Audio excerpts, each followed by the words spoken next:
大家好，我是议员。今天这个影片主要是更新1093跟2489 KVK 报名的情况。那今天这个影片的周期应该挺长的啦，就是隔了好几天才去录的。首先就是看到2489他们报名的地图是不列颠之王，因为不列颠之王其实比较起英雄战歌来说算是比较好玩一点的。但是不列颠之王有一个缺点啊，就是它没有那个定时开关卡的先锋体验。目前就只有英雄战歌他们是在 UTC13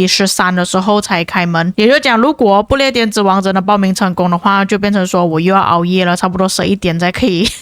打 KVK。英雄战歌他这里就有讲到他们会固定编年史，然后13个小时之后解锁关卡嘛。所以如果是讲时间方面呢，其实我个人会比较想要英雄战歌的这个时间。但如果你是说游戏的玩法跟强度来说，其实不列颠之王会比较适合2489，尤其是像他们王国里面有这么多大佬的情况来说，这一次不列颠之王报名的王国总共有284个，但是在前几天可能出现的王国会更多一点啦。至于英雄战歌的话，这边报名的王国总共有542个，其实是已经超过了那个数量，所以有很大可能某一些王国会被搬过去不列颠之王。那我们已经知道2489的报名地图了，接下来我们要看一下1093了。这里他们选择的地图是英雄战歌，那这个也确实啦，英雄战歌其实种田的时间会比较多一点，然后那个门口开放时间也会不太一样，最主要就是它那个差距没有像不列颠之王这么大。1093他们比较多的玩家还是属于无氪的，对于他们来讲英雄战歌会比较合适一点。那问题来了，如果他们报名不同的地图的话，哪一个王国会被官方强制要求要去报名另外一个地图呢？那我个人是觉得英雄战歌这个可能性会比较大一点，因为它这边已经超过了可以报名的数量嘛，所以有很大可能93会被搬过来不列颠之王。当然现在我这个录制影片的时间呢是还没有看到他们这边匹配阶段结束啦。那接下来我们看匹配阶段结束之后，那么果然就如我所猜测的一样，1093确实他们在英雄战歌是报名失败的，因为在这个地图中呢，本来他们就已经超过了那个王国的数量。在之前我们看的时候，这里是有542个王国已经报名了这一次的 KVK 地图，但是现在变成541而已，也就是说在这一次英雄战歌的王国报名里面呢，就只有93是报名失败了，就是讲他们被官方搬过去叫他们只能报名不列颠之王。因为在之前我看他们补报名的时候就只有不列颠之王可以选择而已，其他地图是完全不能选的，包括奥尔良之威跟英雄战歌。奥尔良之威应该也比较难匹配吧，只有141个王国，所以他们只能选择有3672还有2489所报名的这个不列颠之王的地图，但是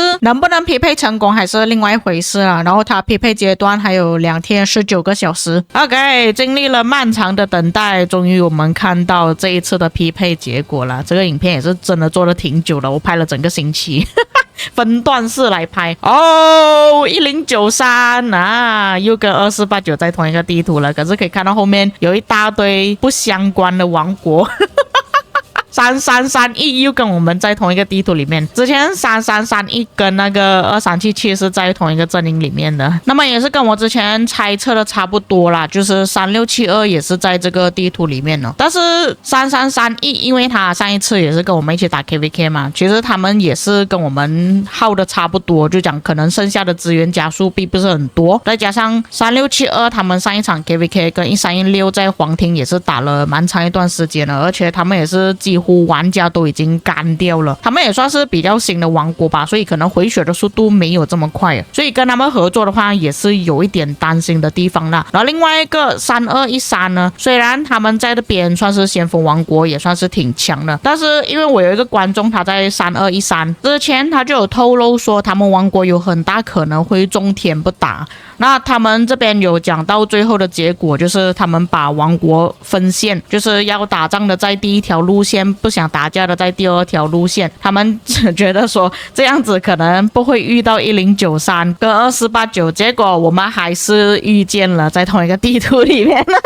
或许他们是没有想到官方会把他们分配在这个地图里面嘛，因为这一次是没有组队的，就是像以往的 KVK 这样子，不用自己选队友，官方他会分配一些王国跟你在同一个阵营里面。像2489这边呢，就加了一个王国1770，这个是我没有预料到的。我原本想着说2489可能自己一个王国在一个阵营里面，毕竟是讲数据的话，其实是很接近1093了，虽然是讲人数上差距还是挺大的啦。所以我觉得这一次的 KVK 不好讲，因为在上一次 KVK 2489跟1093都已经打空了，而且是真的很空的那一种，毕竟在黄庭打了差不多6-7天的时间嘛。那说实在的，其实2489也不算完全的已经回血了，所以估计1093那边应该也是来不及回血的。所以这场 KVK 呢，可能在前期会打架，就是关卡4的时候可能会打一点点，然后到了后期呢，可能就种田比较多吧，直到关卡7还有黄庭开放的时候。因为我们这边分配的位置就是1093在上面，然后2489在黄色下面这个位置，所以也不会在关卡4一开放的时候就马上碰面。然后3331也就是3672他们会在左手边，3213他们在右手边，估计应该也是不会跟这两个大先锋王国打架吧。如果真的外交结果出炉的话，我个人觉得是不会啦，毕竟他们在上一场 KVK 都打干了，更别说3213这个情况，他们都讲好自己要种田 KVK， 所以我觉得更加不可能会出来打